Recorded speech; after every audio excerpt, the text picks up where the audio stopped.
తంగరపచ్చన్ గారి ప్రస్తావన వచ్చింది కాబట్టి మీ తొలి చిత్రం తమిళంలో పళ్ళిక్కూడం. ఆ అనుభవం ఎలా ఉంది? అంటే తమిళ భాషతో మీకు చాలా పరిచయం ఉంది, ఎందుకంటే చాలా జీవితం మీరు అక్కడ చేశారు.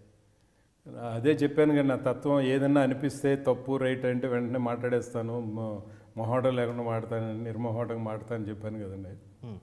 ఫస్ట్ డే షూటింగ్ వెళ్ళాను. బయట ఒక junior artist, senior most artist కూర్చుంటే ఏమండి డైరెక్టర్ గారు ఏం చెప్తారు, మనం ఏం చేయాలని అడిగాను అని చెప్పి శివాజీ గణేశన్ గారి గురించి చెప్పాడు.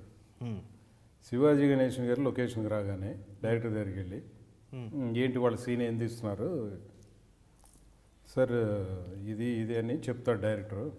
తమ్ముడు ఈ స్టోరీ నీది, నా క్యారెక్టర్ నువ్వు డిజైన్ చేసావు, నీకేం కావాలో నాకు తెలియదు, నాలో ఎన్నో కళలు ఉన్నాయి, నీకేం కావాలో నువ్వు చేసి చూపిస్తావా, చెబుతావా, అప్పుడు నేను చేస్తాను. అంతేగాని నువ్వు తీసుకొచ్చి డైలాగులు ఇది సీన్ ఇది అంటే నేను చేయను అనేవారంట. ఓకే, అట్లా ఈయన ఏం చెప్పాడంటే ఆయన ఏం చెప్తాడో చేయండి అన్నాడు. సరే లోన్కి వెళ్ళాను.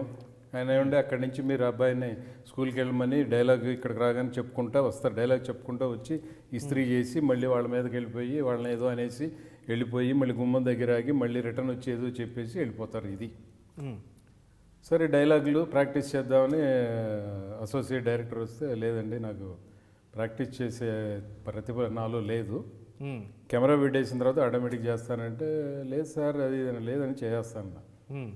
సరే షార్ట్ పెట్టారు. పెడితే అసోసియేట్ డైరెక్టర్ సార్ మీరు అక్కడి నుంచి మాట్లాడటం బాగాలేదు, ఇక్కడి నుంచి మాట్లాడితే బెటర్, మరి డైరెక్టర్ అలా చెప్పాను, నేను చెప్తానులే అని అన్నాడు. డైరెక్టర్కి నేను చెప్పుకుంటానండి మీరు ఇక్కడి నుంచి మొదలెట్టండి అన్నాడు. సరే మొదలెట్టాను. కట్ అన్నాడు డైరెక్టర్. వచ్చేసి ఏం సార్ ఏం చెప్పాను మీకు, నా జీవితమే అయిపోయింది, ఈ సీన్ నమ్మే సార్ నేను సినిమా తీస్తున్నాను, నేను చెప్పింది ఏంటి మీరు ఏం చేస్తున్నారు, పోయింది నా జీవితం పోయింది, ఏం లేదు నా సినిమా పోయింది, డ్యామ్ డూమ్ అని అరిసేసాడండి. వెళ్ళిపోయాడు. అసోసియేట్ డైరెక్టర్ వచ్చి సారీ సార్, ఎందుకే సారీ చెప్తున్నావు, నేను చేయట్లేదు ఈ సినిమా, ఆయనకి వెళ్ళి డైరెక్టర్ చెప్పేసేయి నేను చేయట్లేదు వేరే వాళ్ళతో చేయించుకోమని, ఫస్ట్ డే కదా ప్రాబ్లం లేదు చేయించుకోమన్నా. ఏంటి సార్ మీరు తేడాగా ఉండరు, ప్రాక్టీస్ చేయమంటే చేయనంటారు, డైరెక్టర్ కోప్పడైనా వెళ్ళిపోతానంటారు. బాబు ఆయన నా ఫ్రెండ్, ఇప్పుడు ఆయన కోప్పడినప్పుడు నాకు మూడు పోయింది అనుకో, నేను సరిగ్గా చేయలేదనుకో మళ్ళీ టేకు, ఇదేమో బడ్జెట్ సినిమా, సో ఆయన నష్టపరిచిన వాడిని అవుతాను, పెద్ద వాళ్ళ ఇంకోటి మార్చడం వల్ల ఆయనకేమి ఈ సినిమా షూటింగ్ ఆగిపోయిన ప్రాబ్లం లేదు, ఈ సీన్ మళ్ళీ వేరే చేసుకోవచ్చు, వేరే వాళ్ళతో చేసుకోవచ్చు, ఇంకోటి చేసుకుంటాడు ఆయన. సరే అని చెప్పి వెళ్ళి చెప్పాడు ఆయనకి, ఆయన నవ్వుకుంటూ వచ్చాడు. సరే అవన్నీ వద్దు కానీ అసలు అక్కడి నుంచి రావడం ఇవన్నీ వద్దు, మీరు ఇక్కడ నిలబడి ఇస్త్రీ చేస్తూ చెప్పేయండి అన్నాడు. ఓకే, సో చెప్పేశాను, చప్పట్లు కొట్టేశారు. దగ్గరికి వెళ్ళి సార్ ఆ ఫోటో చూసి మీ వలన ఇదంతా అన్నప్పుడు సరిగ్గా వచ్చినట్లేదు, కట్ షాట్ తీయండి అన్న. కింద నుంచి పోయేదాకా చూసి ఏమనుకుంటున్నారు, నేనా డైరెక్టర్ మీరా అంటే మాకు ఎలా తీయాలో తెలీదా, వాడు సార్ 1.5 పేజీ అంటే 1.5 పేజీ డైలాగ్ సింగిల్ టేక్లో చెప్పేశారు మీరు, రజనీకాంత్ గారు కూడా చేయలేరు, పండి మీరు డబ్బింగ్లో చూసుకుంటా అన్నాడు. అంటే ఊరికే రజనీకాంత్ గారు ఎందుకు చేయలేరని చేస్తాడు, ఎందుకు నన్ను ఎంకరేజ్ చేయడం కోసం ఆ మాట అని ఉండొచ్చు. సో అట్లా ఆయనతో అంటే స్పాట్లో నాకు అనిపించిందంటే తప్పు అనిపించిందంటే ఎవరు ఏంటి ఆలోచించకుండా అనేది బయటకు వచ్చేస్తుందని కక్కేస్తాను. అదే మీకు నటనలో కూడా ప్లస్ అయింది కదా, మీకు ప్లస్ అయింది కదా. ఏమి మన వ్యక్తిత్వం అదే నటనలో వచ్చేస్తుంది, అది అందులో ఎటువంటి ఇది లేదు. పళ్ళిక్కూడం తర్వాత మీరు తమిళ సినిమాలు చాలా చేశారు, 6, అమ్మావిన్ కైపేసి, తని ఒరువన్, కాకి చట్టై ఇది చాలా చేశారు. ఎలా ఉంది తమిళ కెరియర్, ఎలా ఉంది తెలుగు కెరియర్ పక్కన పెట్టి కాసేపు తమిళ కెరియర్ గురించి మాట్లాడుకుందాం.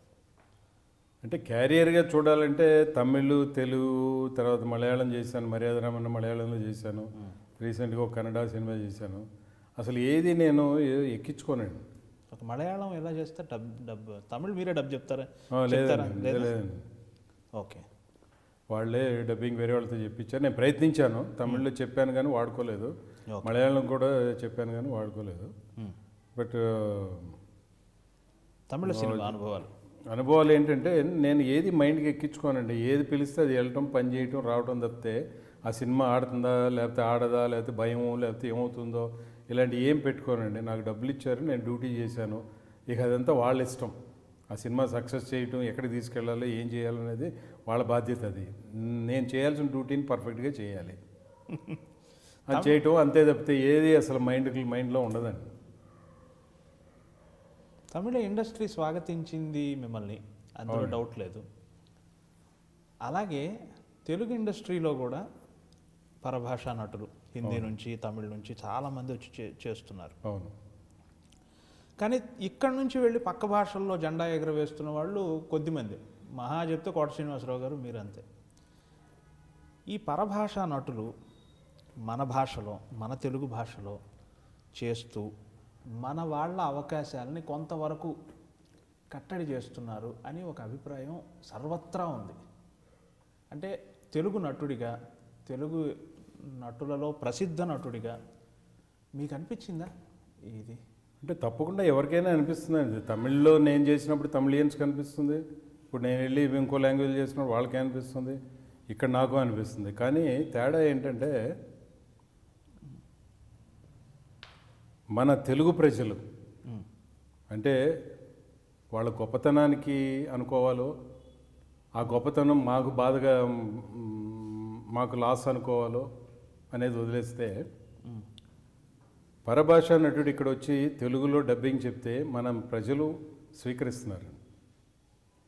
అంటే ఈస్ట్ గోదావరి స్లాంగ్లో మిగతా ఆర్టిస్టులు మాట్లాడుతూ ఉంటారు, కానీ ఆ హిందీ నుంచి వచ్చిన ఆర్టిస్టు లేదా తమిళ నుంచి వచ్చిన ఆర్టిస్టు ఆ స్లాంగ్ రాదు, కానీ తెలుగులోనే డైలాగ్ చెప్తాడు. కానీ ప్రజలు ఎవరు దాన్ని తప్పుపట్టలేదే. తర్వాత ఏ నటుడైనా తమిళ నుంచి, మలయాళం నుంచి, హిందీ వచ్చిన వాళ్ళు తెలుగులో డబ్బింగ్ చెప్తే స్వీకరిస్తున్నారండి మన ప్రజలు, ఎవరు తప్పు పట్టట్లా.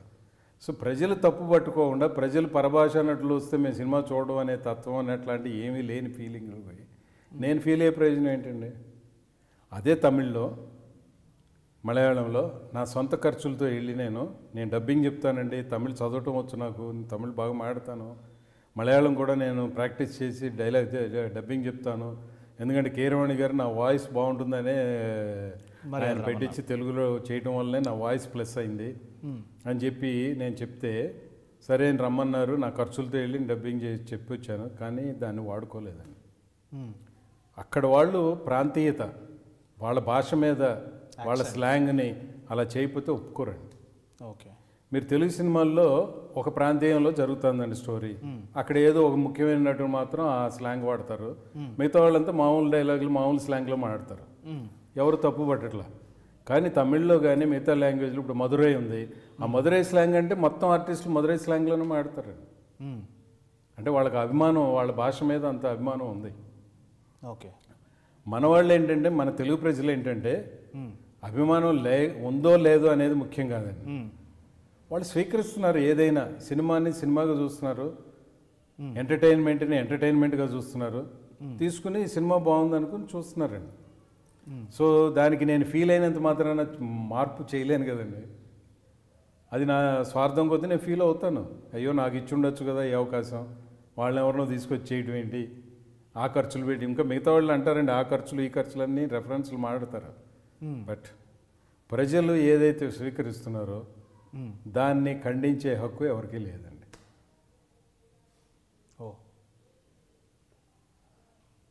అక్కడ ప్రజలు ఒప్పుకోవట్లేదు కాబట్టి వాళ్ళు అదే అవలంబిస్తున్నారు. వాళ్ళ భాషలోనే డబ్బింగ్ చెప్పిస్తారు, వాళ్ళ భాష వాళ్ళతోనే చెప్పిస్తారు, ఆ స్లాంగ్ అన్నీ మెయింటైన్ చేస్తారు చుట్టూతో ఉండే ఆర్టిస్టులతో.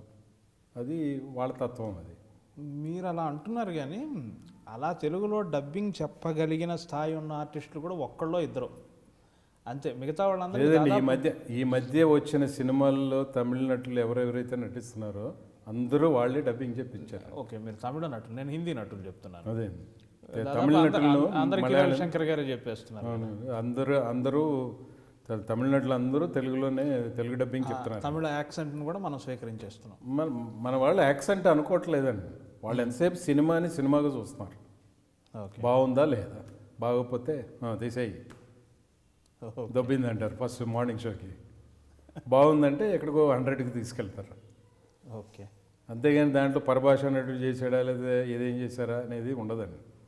వాళ్ళకి నచ్చినప్పుడు నాయనుడి గారు బాగా చేశారు, లేకపోతే మోహన్ లాల్ గారు బాగా చేశారు, లేకపోతే ఇట్లా చెప్పేస్తారే కానీ వాళ్ళలో కల్మషం లేదు.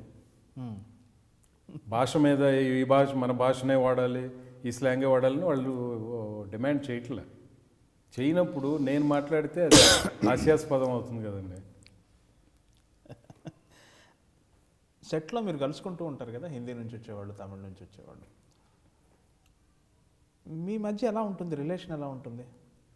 అంటే జనరల్గా వేరే భాష నుంచి వచ్చిన వాళ్ళు కొంచెం ఇబ్బందిగా ఫీల్ అవుతారండి. ఎందుకంటే వాళ్ళకి లోన ఆ లాంగ్వేజ్ మాట్లాడలేము అనేది తెలిసిపోతుందని కానీ, లేకపోతే ఏదో ఒక డిస్టెంట్ మెయింటైన్ చేయడానికి ప్రయత్నిస్తారు కొంతమంది. కొంతమంది నా తత్వం ఏంటంటే ఎదుటివాడిని మనం పలకరించాడా లేదా, నేను పెద్ద ఆర్టిస్టా అతను చిన్న ఆర్టిస్టా లేకపోతే జూనియర్ ఆర్టిస్ట్, ఇవన్నీ చూడండి. వెళ్ళగానే చూస్తాను, వాళ్ళు వచ్చి పలకరిస్తే ఓకే, లేదంటే నేనే వెళ్ళి పలకరిస్తానండి. ఓకే. అట్లా పలకరించడం వల్ల వాళ్ళు నాతో కొంచెం చనువు పెరుగుతుంది. కొంతమంది అసలు పెరగదు, ఎంత ప్రయత్నించినా పెరగదు. కానీ మనం డ్యూటీ చేయడానికి వచ్చాం, అంతేగాని అతను నాతో స్నేహం చేయట్లేదు, నాతో ఫ్రీగా ఉండట్లేదు అనేది దానికి తావు లేదు. డ్యూటీ చేయటానికి నీ డ్యూటీ చేసి నువ్వు వెళ్ళిపో అంతే. ఏ విధంగా నీకు నష్టం ఇది? ఇంకో నటుడో నటో నిన్ను గౌరవించలేదు, నీకు మాట్లాడించలేదు అని అందువలన నీకు వచ్చిన నష్టం ఏంటి? ప్రొడ్యూసర్ డబ్బులు పెడుతున్నాడు, నువ్వు డబ్బులు తీసుకుని పని చేయడానికి వచ్చావు, నీ పని చేసి నువ్వు వెళ్ళిపో. వాళ్ళు బాగా మాట్లాడి నీతో మమేకం అయితే ఓకే, అవ్వలేదనుకో ఓకే.